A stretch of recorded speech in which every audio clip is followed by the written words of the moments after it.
The following content is provided under a Creative Commons license. Your support will help MIT OpenCourseWare continue to offer high-quality educational resources for free. To make a donation or view additional materials from hundreds of MIT courses, visit MIT OpenCourseWare at ocw.mit.edu.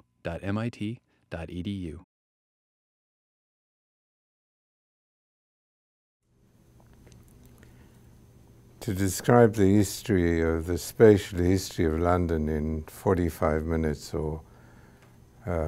is impossible.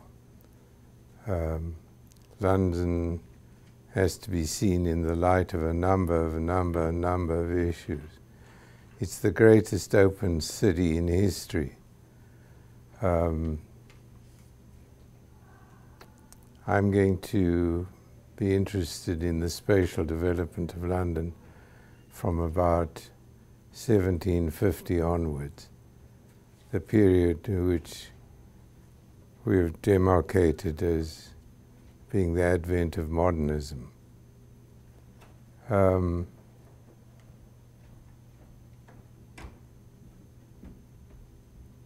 Sit down.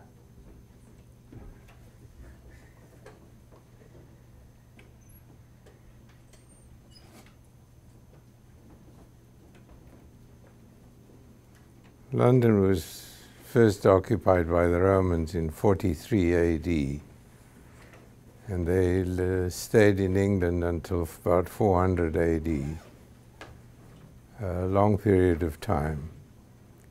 London never built great walls. As I've said in a previous class, the walls in Europe are widest on the east and get distinctly less.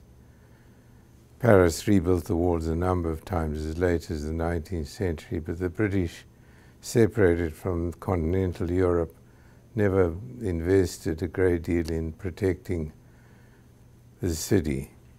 The crossing of the River Thames was towards the northeast, that is, towards what is now the City of London, the business and most protected original part of London.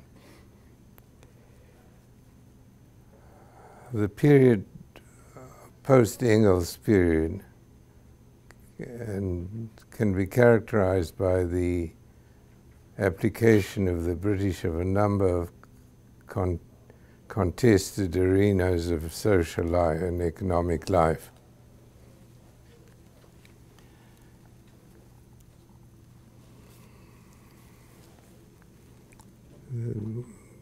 Already in 1838, the Chartist movement agitated for the democratic use of the vote.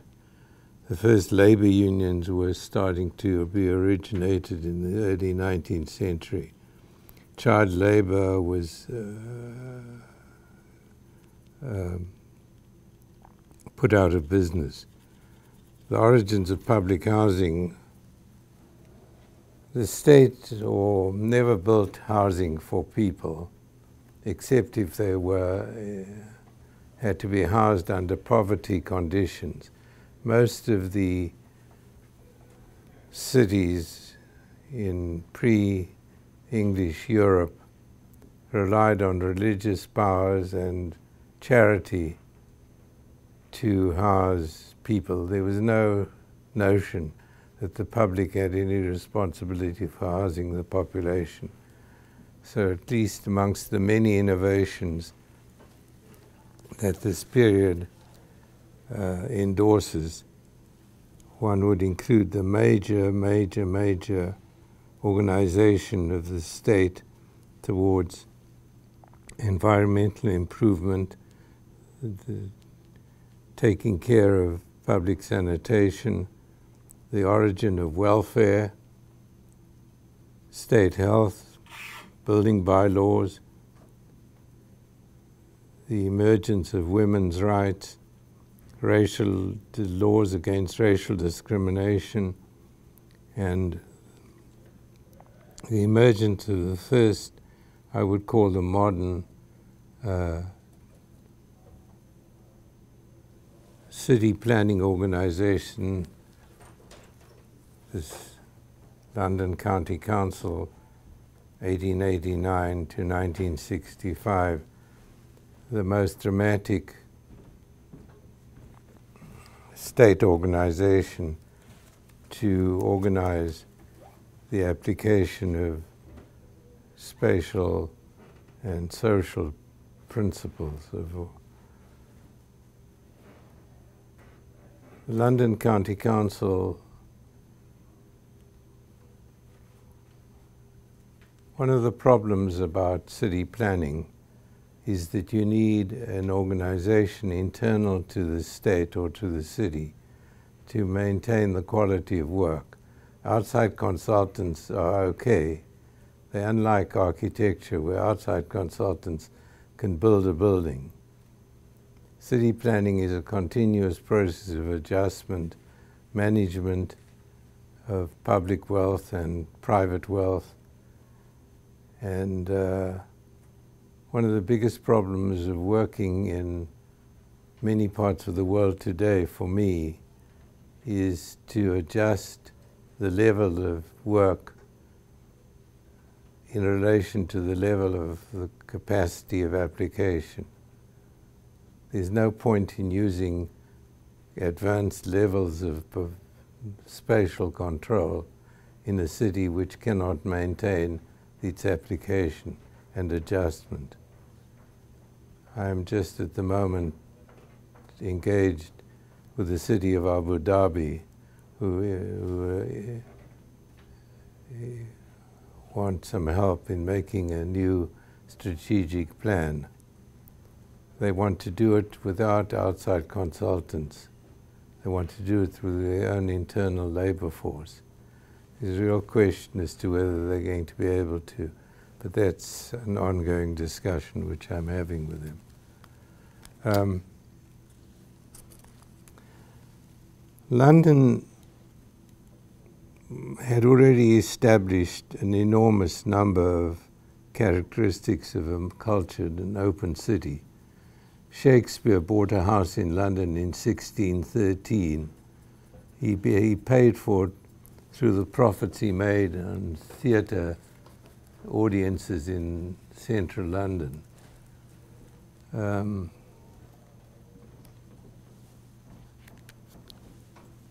John Locke in 1685, 1689 perhaps, published a paper arguing for the separation of church and state.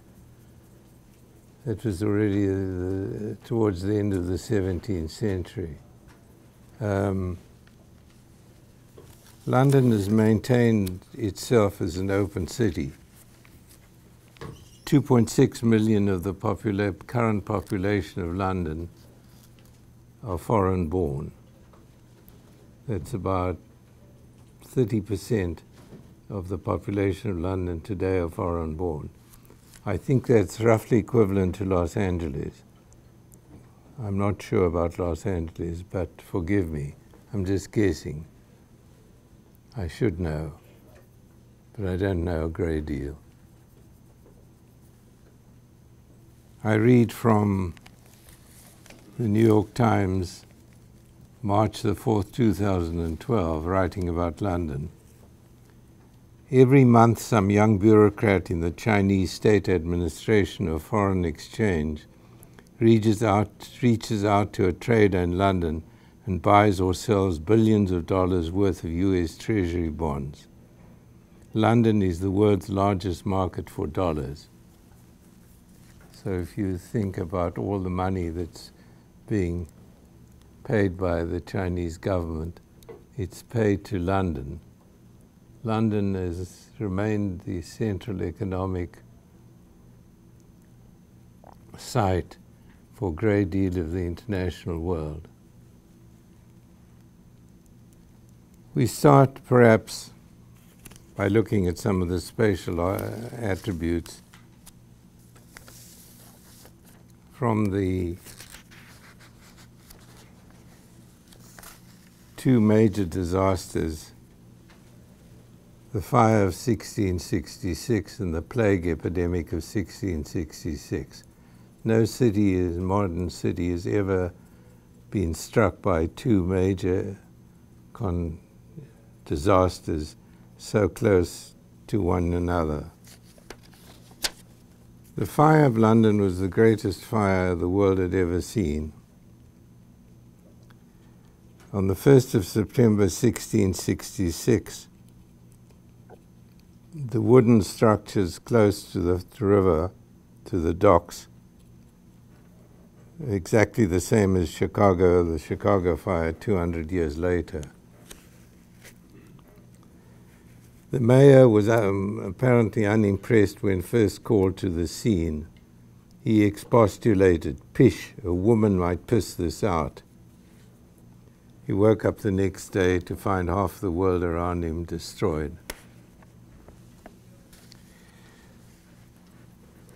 The fire interests us less than the fact that 5 days after the flames had been controlled, a young professor of anatomy called Christopher Wren, not yet widely known as an architect, approached the king with a plan. The plan took no account whatsoever of the medieval street plan. He superimposed his grandiose vision of wide avenues radiating in straight lines from the Royal Exchange. On 13 September, Charles II, the king, issued a proclamation assuring the city that, quote, "though every man must not be suffered to erect whatever..." Oh, I don't want to read the quote. Essentially, Wren assumed that you could socialize land and change the form of a city by imposing a new spatial pattern on it. The king said no.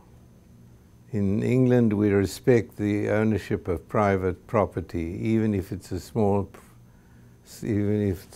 a small scale. And I will not endorse a plan which does not advocate the maintenance of the rights of my citizens to land. There was another plan by John Evelyn, which I'll show you. Wren built an enormous amount of, in the post-fire era, he built a number of churches many of them are still there. He, of course, built St. Paul's Cathedral. His clients didn't like it very much. And as late as 1713, I think he was begging them to pay his income. So much for Wren. The principle that London would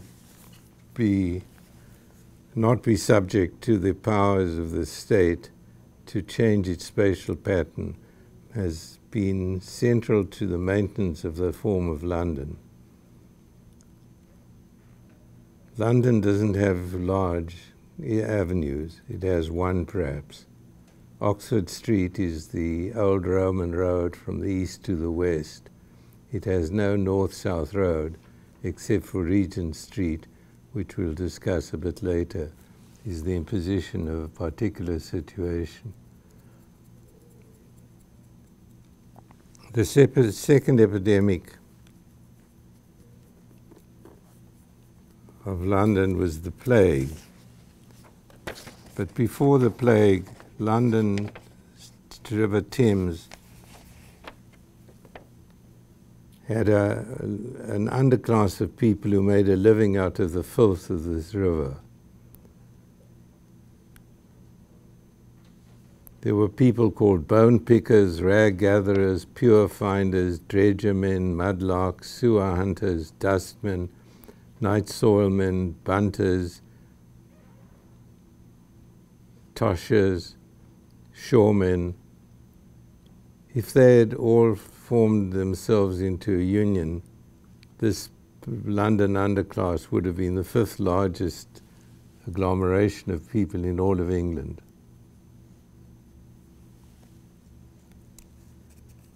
the consequences of the disaster, the consequences of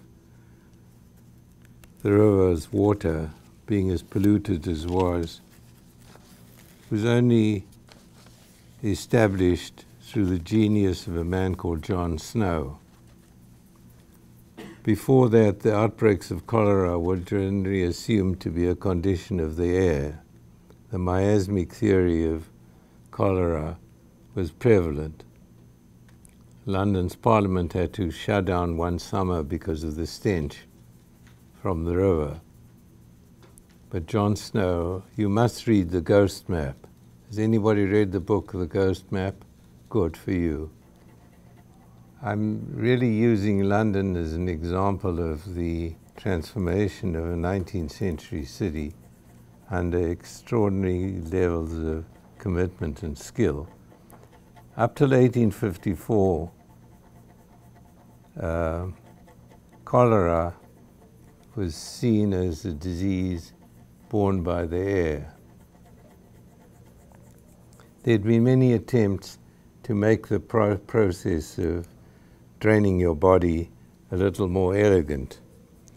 A water flushing device had been invented in the late 16th century, who installed a functioning version for his godmother, Queen Elizabeth.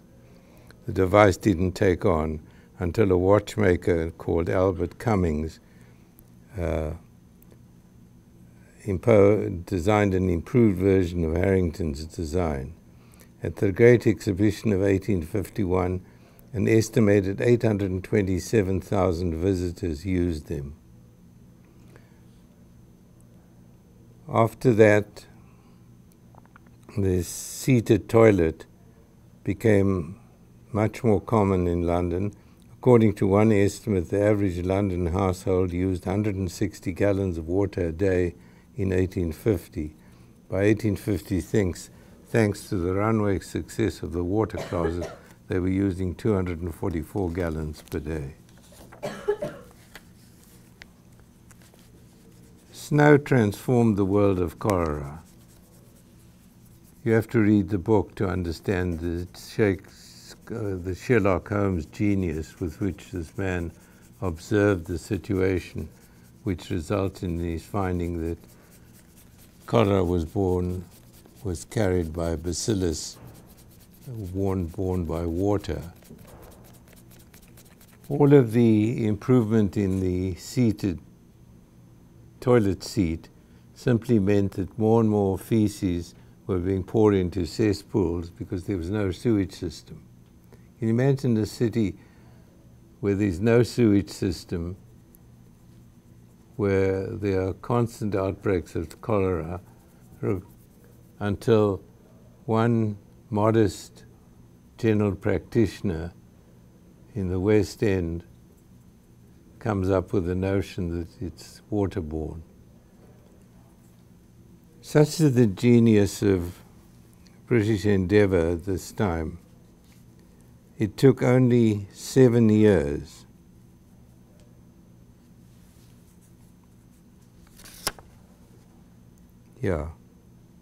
The most advanced and elaborate sewage system in the entire world was largely operational by 1865. Joseph Bazalgette, the engineer, in 6 years had constructed nearly 82 miles of sewage, using over 300 million bricks and nearly 1 million cubic yards of concrete. The main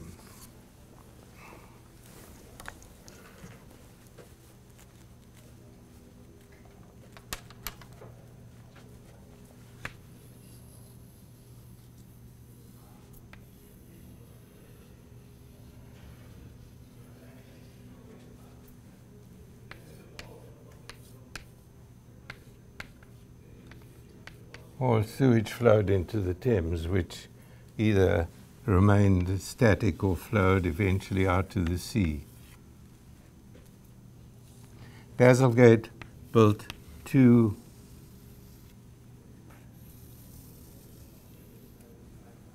in the north and 1 in the south. This took all of sewage and water, wastewater, and pumped or used elevation to export it out to the sea.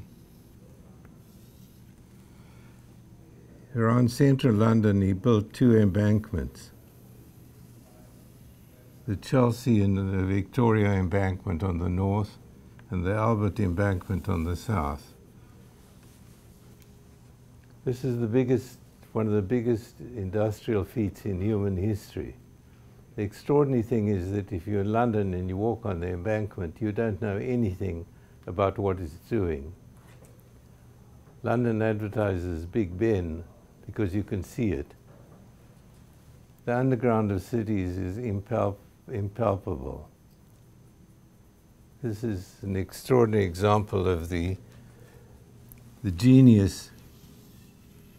Sir Joseph Paxton, who designed the Crystal Palace, a gardener, said we in Britain solve problems by common sense and technology, not bombast. I wonder what a city like Boston would build in 6 years. Hardly a sewage system.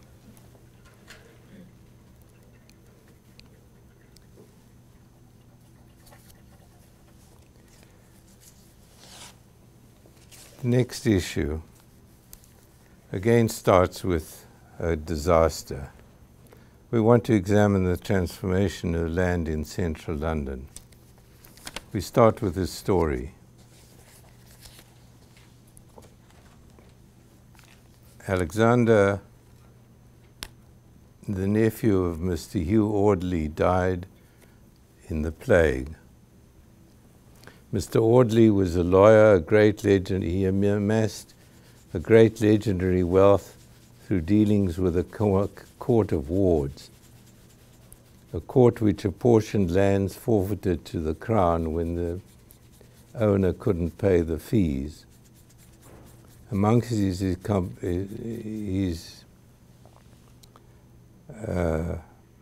property rights which he accumulated was the Manor of Ebury, which was swamps and farmsteads which ran from the Thames River as far north as the old Roman road to Bath, Oxford Street. So the west end of London was a swamp. It accrued into the hands of this family. Through a number of generations, it passed down to a woman called Mary Davis. Mary Davis had needed money. She arranged a marriage to Lord Berkeley. These were rural establishments looking for land in the center of the city. Lord Berkeley, Mary was only 7, and a marriage arrangement was made with the Berkeley's 10-year-old son. But there was no money. They couldn't raise an additional £3,000. The next marriage deal was with Sir Thomas Grosvenor at the age of 21. Mary, now 12, was married in 1677. Mary developed mental illness, became a fanatic critic, a Catholic, not a critic. I'm sure there's some kind of mental slip from Catholic to critic. They're selecting a pope, I suppose. That's on my mind. Grosvenor died in 1700. Mary was swept off to Europe by a Roman Catholic priest called Father Fenwick. In Paris, Fenwick drugged her, married her to his elder brother, Edward Fenwick. In 1703, a court resolved Fenwick versus Grosvenor. The court favored the Grosvenor family. The son, Sir Richard Grosvenor, began to develop the estates of Mayfair, Belgravia, Pimlico. Mary's land plus the Grosvenor's provincial estates produced the largest fortune in British hands, only second to the royal family.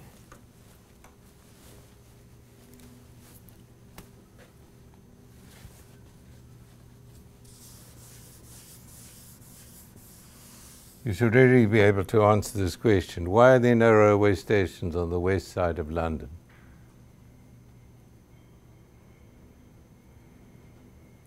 I've just told you the story.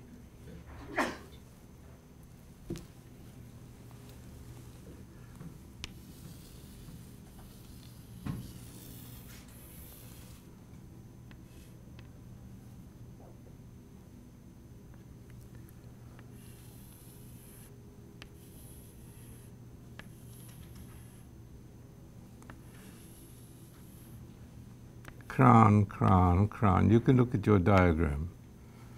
The Grosvenor Estates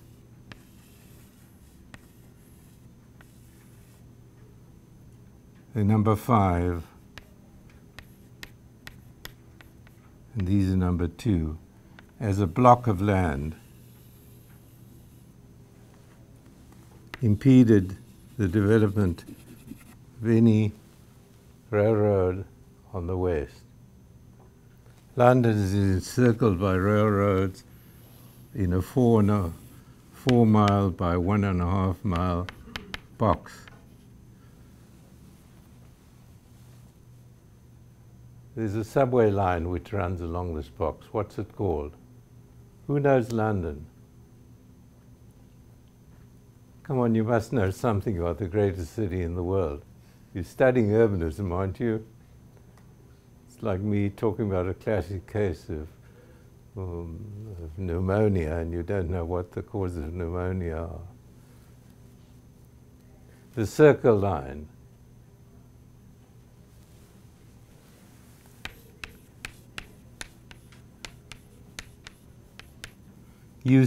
Paddington, Euston, St Pancras, King's Cross, Farringdon Street.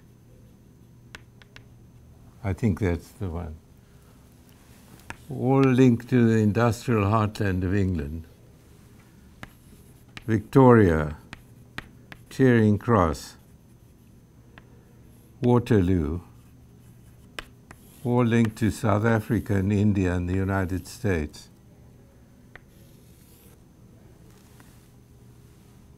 Some of these stations on here link to Europe.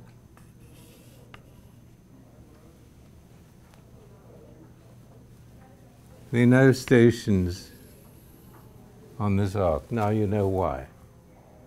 The combination of land between the Crown and the Westminster, Duke of Westminster is probably the highest ranking in the British aristocracy. The Grosvenors became the Duke of Westminster. Okay. I've made my point. It's a battle.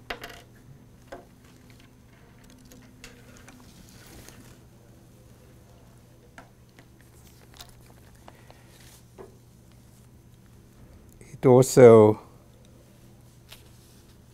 advances the notion that the combination of rural land and urban land is required to produce great wealth. At least at this time it was.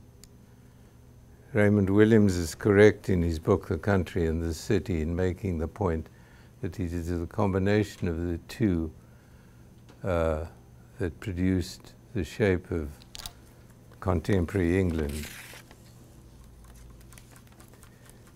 The second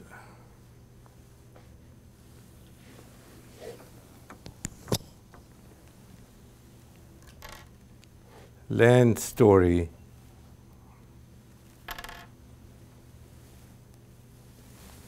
deals with the fact that the centre of London consisted to the most part of land occupied by aristocracy. Large portions of land, the Bedfords, the Duke of Bedford, for instance, occupied large portions of land. What emerged as a result of economic growth was the emergence, and Marx makes a classical reference to the emergence of the middle class or the bourgeoisie as major economic factors. so valuable did the land become that it had to be transformed into sales to the middle class, or the upper middle class. So each of these estates was subdivided systematically. Where was the first?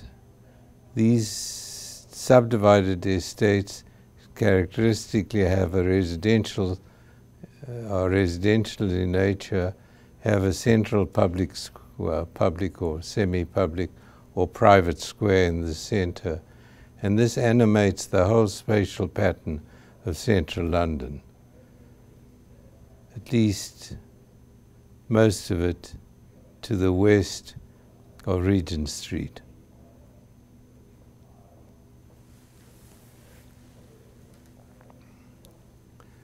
This is the only city in the world which has used residential construction to build its center. The city was always off to the east.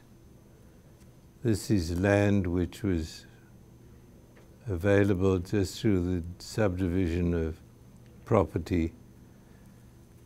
Again, Rasmussen points out that these subdivisions generally were little towns in themselves.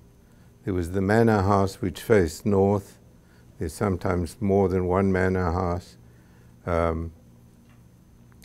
The housing was generally occupied by one family per unit, as opposed to the boulevard house of Paris, where the floors, every floor was a separate housing entity, which again is one of the many reasons why London is about 1/3 of the density of Paris. The second has to do with the transportation system, which we'll talk about in a minute. Why do you think the rest of the world never followed the British pattern of subdividing land in a systematic way for housing?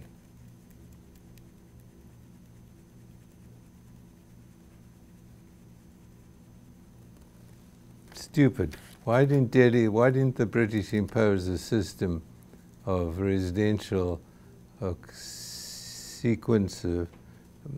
system of residential spatial organization as interesting and as articulate as the British did for London? I don't know how to answer the question. Ideas don't seem to spread all that well, good ideas. And of course, there are many problems with the fact that you're subdividing land only for another class of people who can pay the economic rent through the leasehold system of the subdivided estates. But the extraordinary notion of building, there are 151 residential squares in Western London, 77 between 1800 and 1850, but starting in 1631 with one which is famous for other reasons. Its name is Covent Garden. Why is it called Covent Garden? God, you know nothing about London. You need really to spend some time in London learning about how this great city got to put together. Henry VIII didn't like Catholicism, so he closed the convents. The convent which became Covent Garden was handed over to the Bedfords family, who employed the great British architect. Who was the greatest British architect in the 17th century? Inigo Jones. Do you know the name Inigo Jones? You should know them if you've studied the history of architecture. Mind you, the history of architecture is so badly taught that I'm not surprised that nobody knows the name of Inigo Jones. Inigo Jones is an interesting man in his own right. historians have often thought that the term Inigo came from the fact that he was Welsh. But it turns out that recent history has found that he actually traveled to India, and he was probably homosexual, taken to India by one of their aristocracy. And there are drawings of him done in India which make his life a little more complex and perhaps a little more interesting. Anyway, he built a church, St. Martin's in the Fields,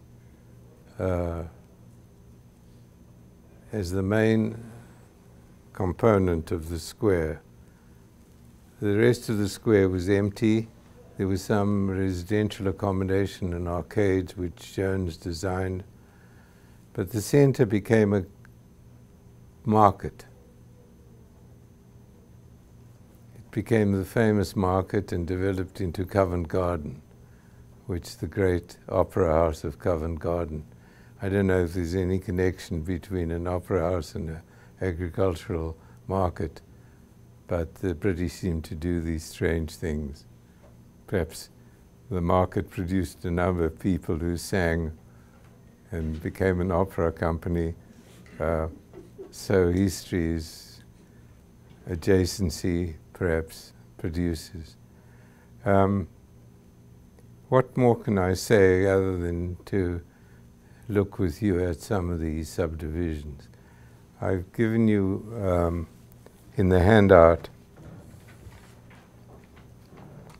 on the first page, if I remember correctly, the land holdings. Are they numbered? Number 5 is the Grosvenor land, and number 2 is the Crown.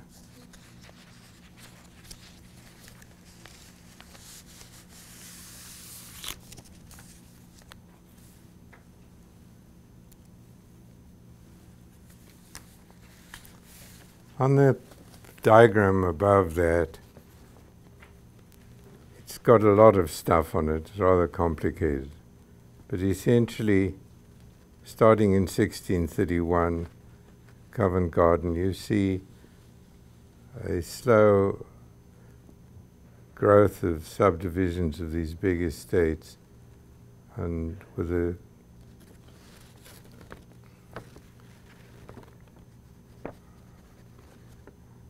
Sir John Summerson was called the great period in London building from about 1730 to 1800 and so, the Georgian period.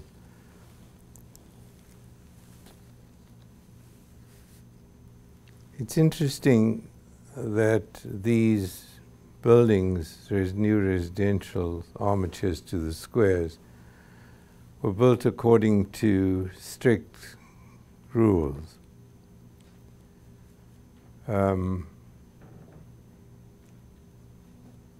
One of the reasons for the careful maintenance of these estates, subdivided estates, is not only because of the land was expensive, but because of one of the changes that the British land policy adopted, switching from freehold to leasehold.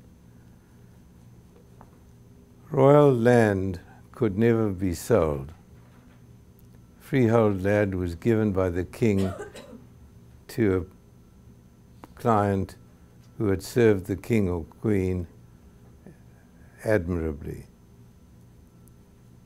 No resolution of that was possible until Parliament, realizing the economic advantages of this land and the emergence of an economic class of private buyers, decided to pass a version which is called leasehold, which meant that you were allowed as a royal aristocrat to subdivide your land over long and lease it to somebody for a long period of time, 90 years, 100 years. Summerson, I think, argues that in order to maintain the quality of the property, attention had to be paid to the design of the buildings and the quality of the maintenance. I'm not sure about that, so it's a bit foggy as to whether the leasehold system doesn't automatically imply a good maintenance of property. The diagram below, you can see now 2, which is where Buckingham Palace is now, 2 stretching all the way to the river, 2 stretching up to Regent's Park, which we'll talk about in a minute, and number 5 stretching roughly from the river, very close to number 2, all the way up to Oxford Street, which is, well, I don't know if it's exactly Oxford Street, but in the proximity of Oxford Street. These diagrams show the subdivision of 2 of the estates.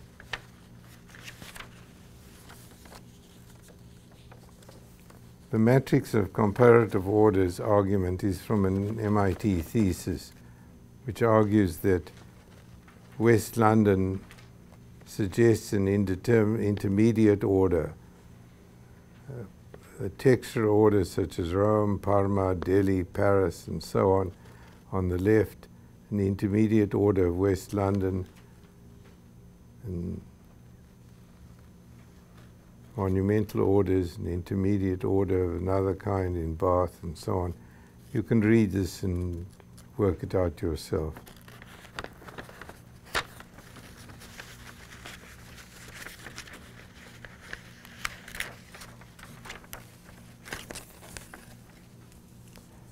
The residential squares generally had gardens in the center space. In first gardens were private gardens. You inserted in the center of the residential space a garden which was gated. This is a strange idea, to insert in the public domain a private only use. The British never had large gardens of their own. So in some sense, it was a formal substitution of a private garden into a communal private garden. A very interesting idea, although as time passed, this idea passed and the central squares became public. The later ones were, the 19th century ones were public, generally. It's an extraordinary formal device. When we look at 4 examples of the residential squares, you'll see the subtle ways in which all of them tried to play around with certain ideas. The use of the road, the use of monuments, the garden, the position of the manor house, and so on. The mews of London were the servant quarters of these great estates. Do you know the word mews, M-E-W-S? They're some of the most expensive real estate in London today. They were the servant quarters. It's only the wealthy who can afford to live in previous servant quarters. It's another rule which you might remember. If land becomes valuable enough, small space which is allocated appropriately to the working class, becomes wealthy enough to become the sole occupant, the sole propriety of a wealthy family.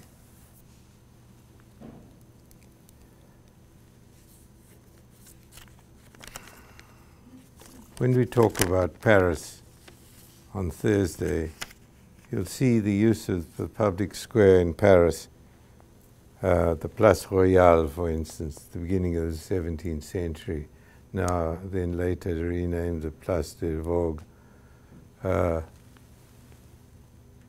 really the antecedent of the Covent Garden plan.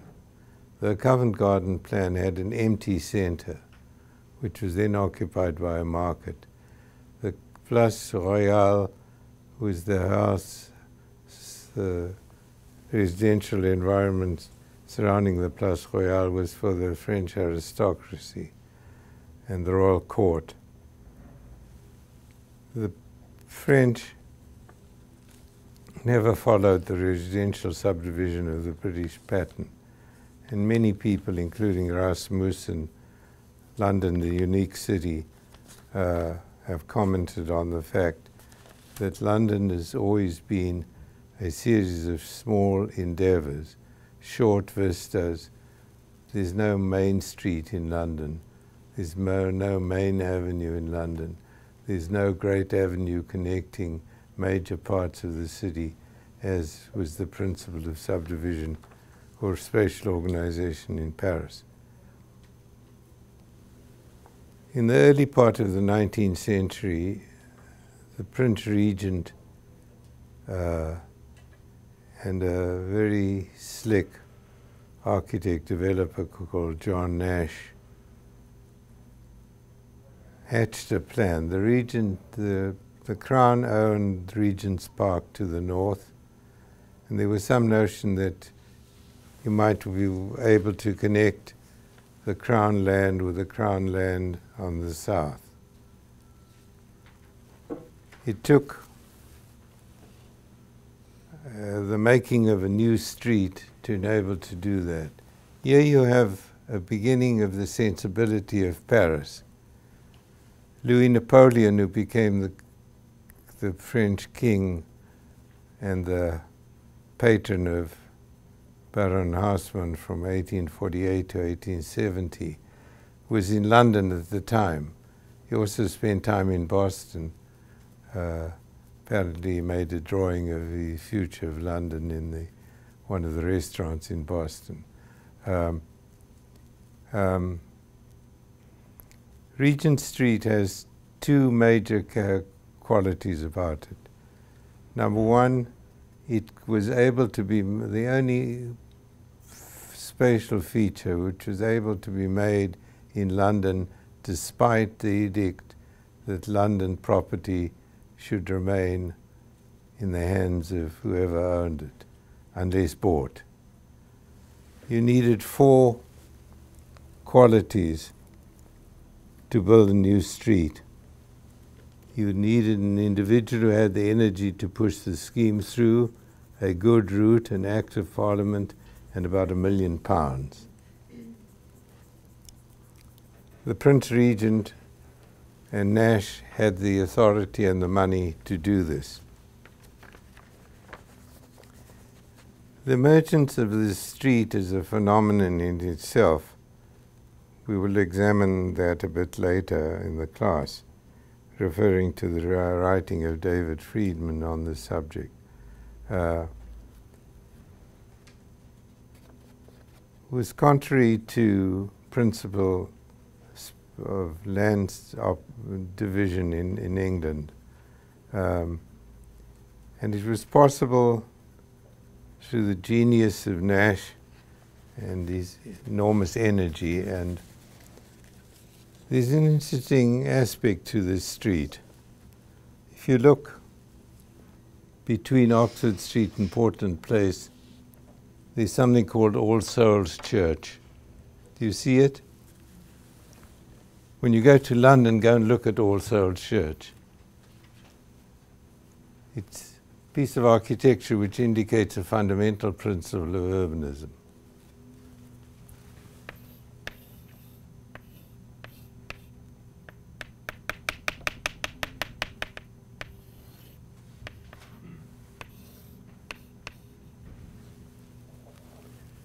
If you cannot buy the property over here, in order to make a street run straight through, and you have to create a bypass, you design a circus in front of the church, a circus being a spherical space, open space, in front of the church to carry the flow of the road through like this. Do you understand the principle? It's not a cosmic idea, but it's an idea. There aren't many cosmic ideas in urbanism. They're not in England. They're small ideas. London is, according to somebody whom I quote, I don't remember his name or her name, London is a city of small realities. There's another significant feature of Regent Street.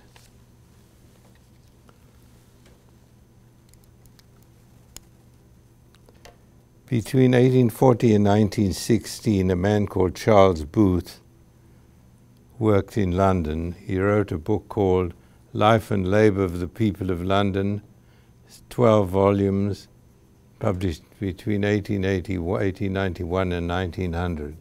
What did Booth do?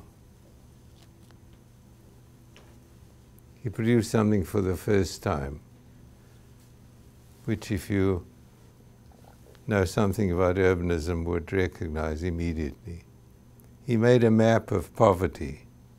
He made the first map showing income on a plane. What?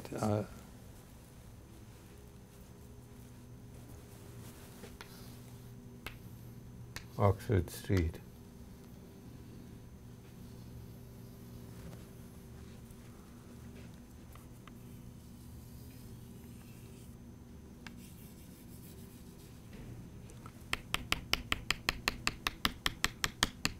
Booth's map indicates that there are more poor people living on this side of Regent Street than on this side. So what do you use new roads for? This is what Engels observed in Manchester. Roads can serve the purpose of subdividing property.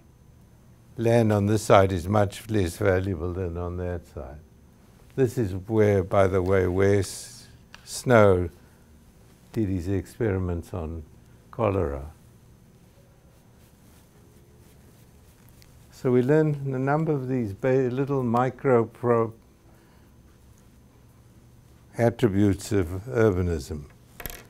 Small scale things, major revenues on one side, major lack of revenue on another side.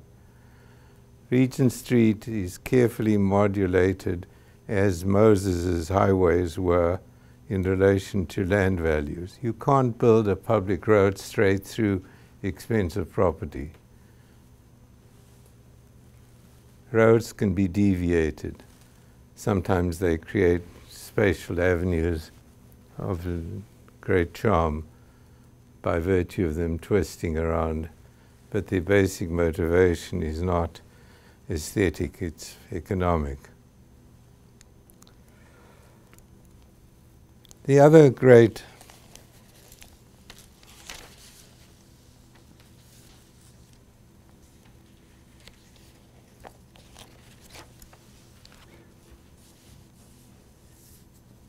have we got time? Okay. In the required reading for this class, there was a piece which I wrote about instruments of application in the 19th century. I won't have time to go through them. The first is the invention of the constant repayment amortized building loan. The second is the transformation of the building union, building guilds into a permanent building society for the lending of money. The third is the transformation of the pre-industrial guild of builders into a 19th century organization started by Thomas Cubitt at the age of 27. He employed a permanent year-long labor force as opposed to day-long labors provided by guild workers. He also could assume economic risks and forecast the value of property. He established what is called the contracting gross. In times of such enormous fluctuating economy, it's difficult for a large investor to predict the cost of what he would have to pay at the end of the project. Cubitt revolutionized this by inventing the contracting gross, by saying to the Queen, it doesn't matter what happens. It's going to take 12 years to finish this project. You have to pay £300 million at the end of 12 years. This is before, this is in a time of economics. Well, economics as a modern science only dates probably from about 1900.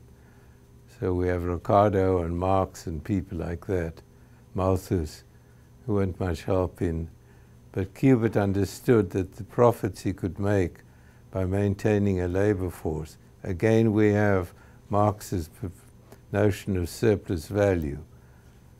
By having 1,000 workers, you reap a share of their income, and therefore you become very wealthy, according to Marx anyway.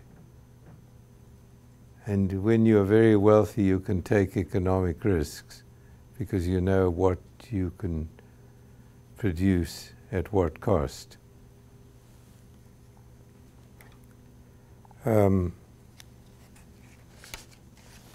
I've mentioned the transformation from freehold to leasehold. The last of these policy implications is the introduction or invention of deficit spending, which I'll elaborate on more when we talk about Paris. Paris was the first to assume that the right of the state to private land was great, was large, significant only to be exceptionally reversed by private owners. Houseman's property development schemes were schemes based on the notion of deficit spending, that the state could engage in large amounts of capital deficit on the grounds that it was improving the economic condition of the site, and the site would over time pay back. The fact that Houseman's borrowings only was paid back in 1928, some 75 years after Houseman spent the money, is something we'll debate in next Thursday's class. Let's look very quickly at the idea of the railroad.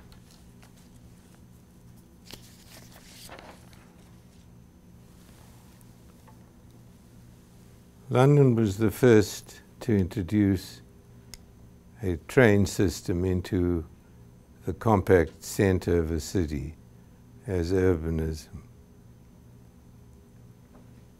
1863, the first subway ran on the north eastwards from Paddington Station, past all of those stations to the last one on the bend, Farringdon Street. These were cut and fill conditions. There was only a small indentation in the earth, and the train ran without any ventilation except from the sky. It was enormously successful. There were it ran from 1873 to 1890 at regularly at 10-minute intervals, and I think it carried something like 1 million or 10 million people regularly. In 1890, the deep hole tunnel was introduced largely by an American financier, Mr. Sprague, and that set the pattern for the building of a complete subway system, almost complete in 1900. I saw an estimate of what it would cost for a contemporary city to build this London Underground system. And there's not enough money, not enough capital in the world to pay for it. Of course, that's an exaggeration. There is enough capital. But it's beyond the reach of any living city. The British were very clever in investing in the sewage system, in the public transportation system. They coupled the inner circumstances with the various colored lines with the suburban system which connected to the outside as yet relatively unbuilt villages and towns. There's a lot of details to be discussed around the building of the subway systems. There was enormous costs involved in getting some of these stations. For instance, one writer has suggested that it took the London and Birmingham Railway from the Midlands to Lord Southampton's Euston Station. The railroad failed to persuade the Bedford estate to allow it any further. It took an army of 20,000 men to construct and was probably the largest public work ever to be undertaken in the whole history of man, with the possible exception of the Great Wall of China. Digging this underground tunnel in order that Euston could get to Marylebone High Road and be part of the central combination. 11 million passengers in the first year, and so on. To leave us time to look at this, I'm going to shorten the last part of this investigation. Let's simply say one or two things. From the provision of housing for the poorer part of the population to the state accepting some role, a major role in its care, there was a variety of moves, largely through charity and philanthropy. There was the Octavia Hill system, there was philanthropy for 5%. Everybody assumed that philanthropy had to provide a profit. There was the Octavia Hill system. There were arguments that the poor needed resuscitation through avoiding alcohol, through temperance associations, through teaching the Octavia Hill system, through teaching them how to behave properly, how to save money, how to be proficient with their time, in fact, how to be modern citizens. The British aristocracy assumed that it could do for Engels and Manchester just through its own generosity, plus a 5% fee. The Americans who invested in some of these philanthropic organizations.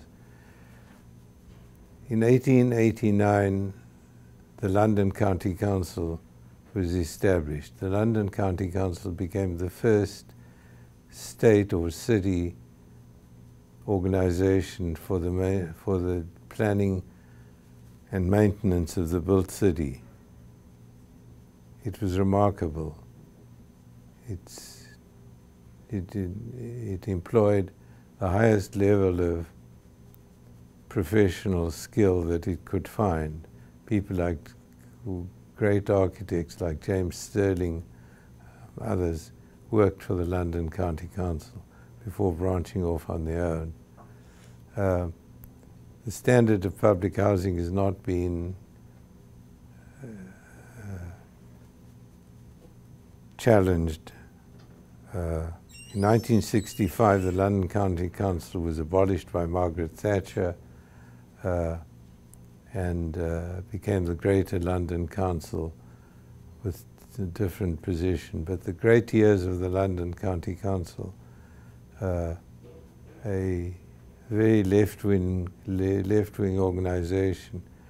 One of the architects who worked, I remember flying from the Far East with this gentleman who was a well-known architect in London, who told me of his first week working in the London County Council and being taken to a pub on the Friday afternoon and asked whether he was a socialist or not.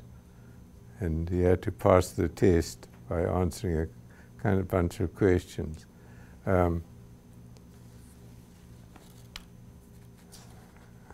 Are there any questions about this incredibly brief survey of one of the world's great cities? I apologize for doing it in the only way I can think of doing it, and that's to pick on some characteristics. There are some very good books on London. Landlords to London is a good book. There are a number of others. For those of you who want to examine this in greater detail.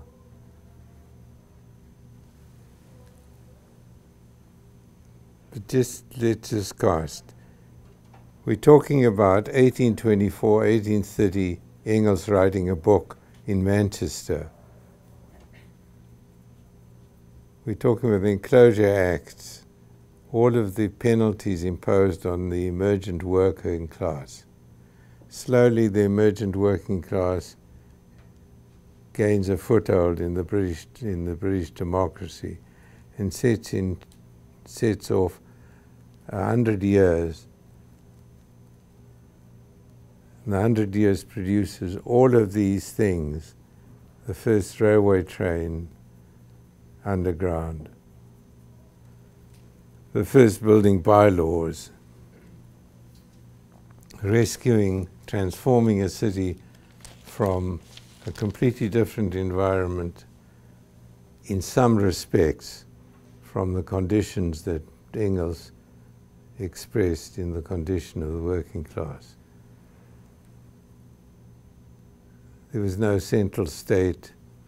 Well, there are many things that the Soviet Revolution offered which the British government didn't offer, but a completely remarkable renaissance.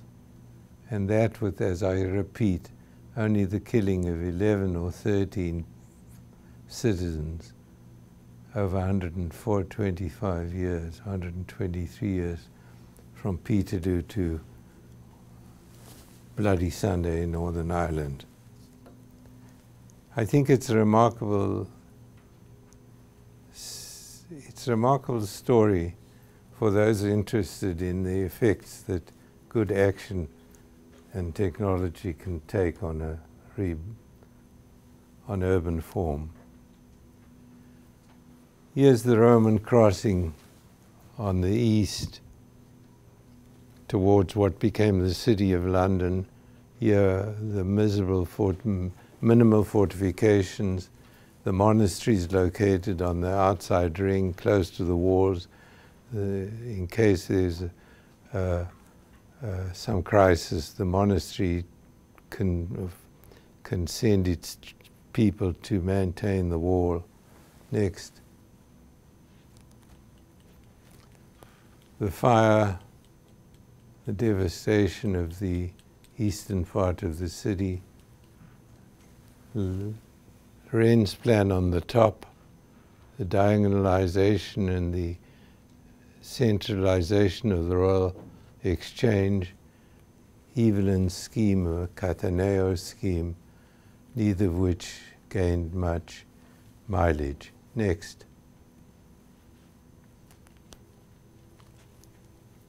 Five and two combine virtually the west of London. This is Mary Davis, whom I spoke about. I don't know who took her this picture of her. Next. This is the pattern of estate subdivisions. You can see the big gap on the left is the Crown, Regent's Park, and the north is the Crown. A figure ground pattern of the west of London, indicating the black squares aerating this fabric, and the condition of Regent's Park as drawing the line from the Regent's Park on the north, Regent Street, finding its way down to the Crown property on the west next. Okay. Here are 4 examples. This is the original square, 1631, the Etruscan elevation of Inigo Jones, and the proposed arcades and surrounding of the square. The square has a large empty center, like the Place Royale, and it's indicated in the first of these 4 up on the left. St. James Square on the right, you see the enclosed garden. The entrances are carefully selected. There's a monument to end the vista from 2 of the streets. The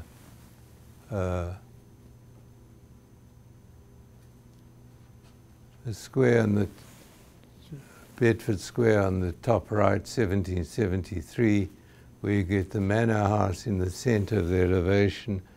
Here the street system is not so carefully considered in relation to the design of the square. And here, Belgrave Square, now an attempt to break the mold of the Georgian square by putting the manor houses outside the main elevation in the 4 corners, opening the square. This is not a gated square, this is now a public square, although treed, secondary manor houses in the center of the facades. Next, Grosvenor Square on the right, the manor house with the gabled facade in the center of the facade. Next. Okay. We could have many more illustrations of these squares. The whole idea of being able to link the Crown property in Regent's Park systematically through to Green Park and Buckingham Palace. The number of intersecting roads and the degree of the kind of difficulty of purchasing what was cheap land and property on either side of the road. Next.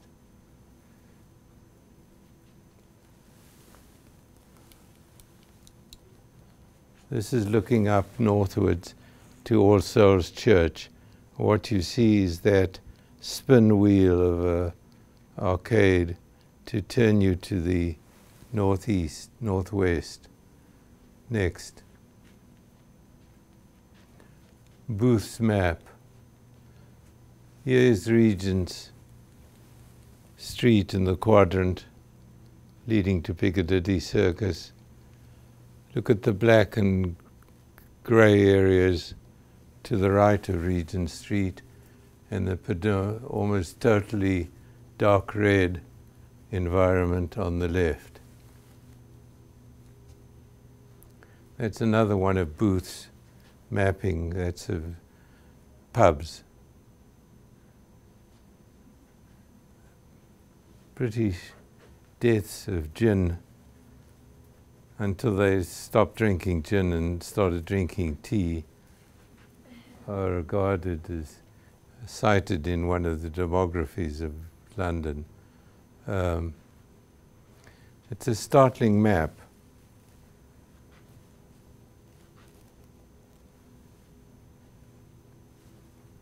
It's one of the first attempts to connect social status with built form. Next. The 4 by 1.5 square. Sir Joseph Paxton, after the Crystal Palace, proposed a elevated walking route around the 4 by 1.5 miles center of the city. You can see this, all the railway lines from the north, from Paddington to King's Cross,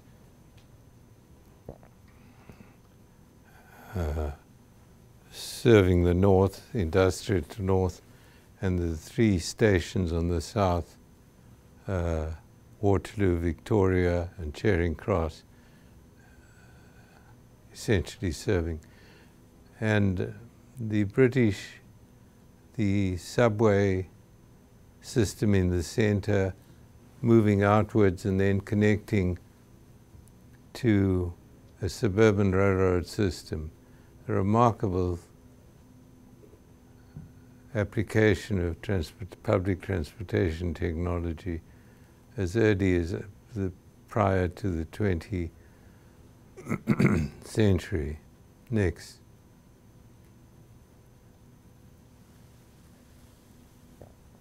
Building the Metropolitan line on the left, the upper one, crossing the River Thames with the train on the left, the embankment of the sewage system, and the new sewer lines on the right. Next.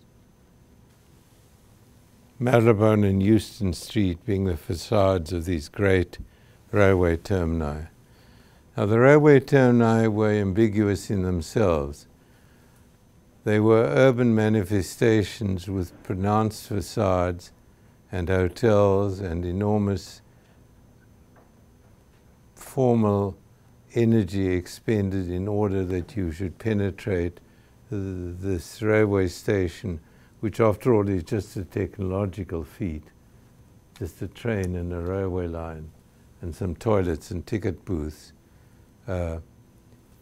He doesn't require this apparatus in the front unless you're conscious of the city. I like a city which pays attention to places of public significance, even if there's only a toilet behind. I wish our airports had some way of galvanizing their presence in the city. They are little technological nightmares. Next. Charing Cross and St Pancras Station being built. Next. Behind this neoclassical Victorian facade lies the technological enterprise. This is Birmingham on the right, which is the largest single span at the time in the world. St Pancras on the left. Next. Attempts to indulge in this internal space of the railway station with the same grandeur that the external facade on the street has. Next.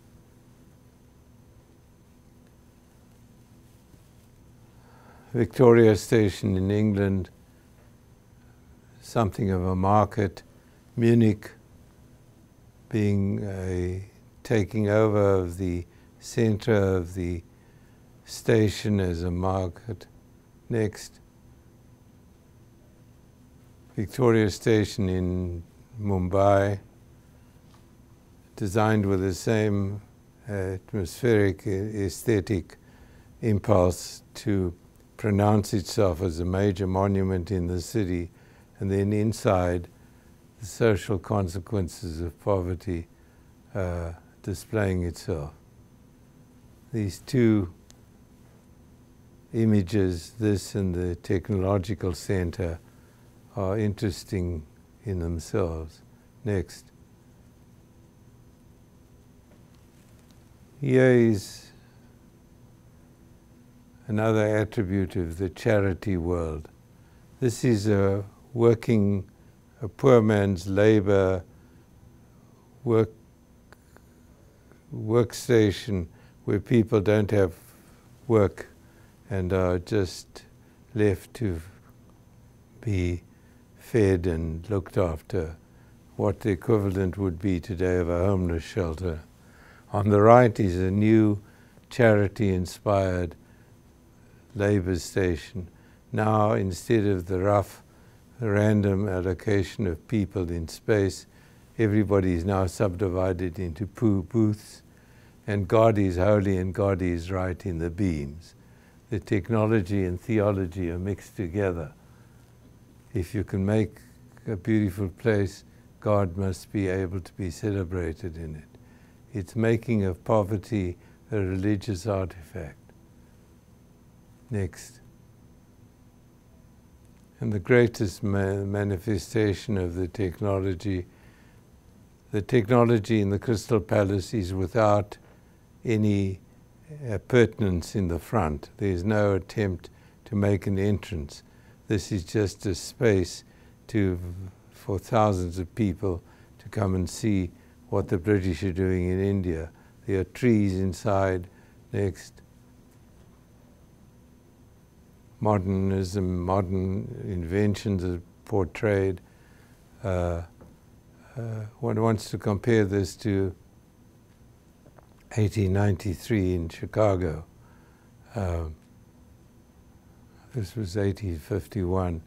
50 years later, the same attempt was attempted in Chicago, and we'll compare the two.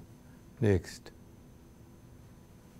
That's the story of London as briefly as I can explain it.